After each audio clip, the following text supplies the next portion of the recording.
केंद्र सरकार द्वारा पेट्रोल, डीजल और गैस की कीमतों में की गई वृद्धि के खिलाफ पिंपरी चिंचवड शहर राष्ट्रवादी युवा कांग्रेस शरद चंद्र पवार की ओर से आज पिंपरी चिंचवड शहर के डॉक्टर बाबा साहेब आम्बेडकर चौक पर एक ठेले पर दोपहिया वाहन रखकर विरोध प्रदर्शन किया गया।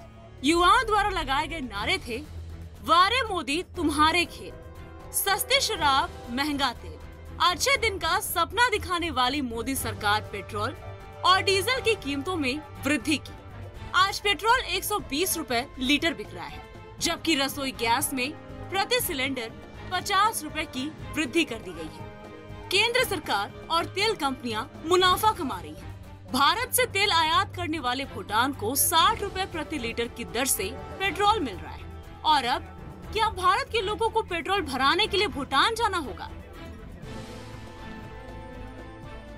युवक काँग्रेस पिंपरी चिंचवड शहराच्या वतीनं केंद्र सरकारने या केलेल्या पेट्रोल आणि डिझेलच्या दरवाढीच्या विरोधात आज डॉक्टर बाबासाहेब आंबेडकर पिंपरी येथे आंदोलन घेण्यात आलं।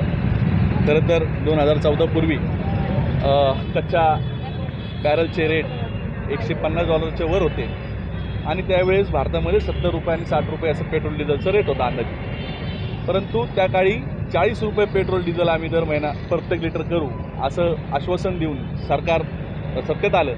त्यानंतरच्या या 12 वर्षामध्ये तुम्ही पाहिलं तर कच्च्या तेलाचे दर जवळपास 40 रुपयापर्यंत पोहोचले होते। आत्ता काल परवा 70 रुपये पर बॅरल झालेले आहे त्याचा रेट, परंतु 2 रुपये एक्साईज ड्युटी प्रत्येक पेट्रोल डिझेलवर त्यांनी वाढवले। 50 ते 60 रुपये गॅसचा दरवाढ सरकारने केलेला आहे। खरं तर मला आज या ठिकाणी तुमच्या माध्यमातून लोकांना सांगायचे की भारताच्या शेजारी एक भूटान देश आहे, तो भूटान देश भारताकडून पेट्रोल डिझेल आयात करतो आणि त्या भूटानमध्ये जवळपास 50 ते 60 रुपयेच पेट्रोल आहे आज पण, आणि फक्त 1 किलोमीटरची बाउंड्री केली की 120 रुपये पेट्रोल आहे। म्हणजे या भारतातल्या जनतेने या मोदींच्या आजच्या दिनमध्ये 120 रुपये पेट्रोल घेण्यापेक्षा भूटानला जायचं का, हा खडा सवाल केंद्र सरकारला करतो।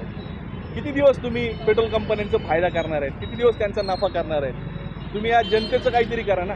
म्हणजे आज आम्ही पिंपरी चिंचवड शहराच्या वतीने आज ही 2 व्हीलरची आम्ही स्क्रॅपमध्ये आम्ही ती टाकली त्या हातगाडीवर। त्याचं कारण असं होतं की आम्ही त्याच्यावर तिरडी आम्ही अंत्ययात्रा काढणार होतो, परंतु त्या तिरडीवर सुद्धा GST आहे, म्हणजे मैतीच्या सामानाला सुद्धा GST आहे। प्रत्येक बाजूने लूट चालू आहे। म्हणजे तुम्ही शैक्षणिक जर युवकांचं बघितलं तर युवक हा लाखोंची फी कॉलेजमध्ये भरतो आणि ती लाखोंची फी भरून त्याचं सगळं जमिलेलं असतो, त्याला रोजगार मिळत नाही, त्याच्यातून एवढं महागडं पेट्रोल घ्यायचं। मध्यमवर्गीय लोकांच्या खिशाला खूप मोठा आघात आहे आणि ही खूप मोठी लूट अशी आम्ही मानतो आणि याचा आम्ही राष्ट्रवादी काँग्रेसच्या तर्फे निषेध करतो। Bureau report, VSRS news, Pimpri Chinchwad.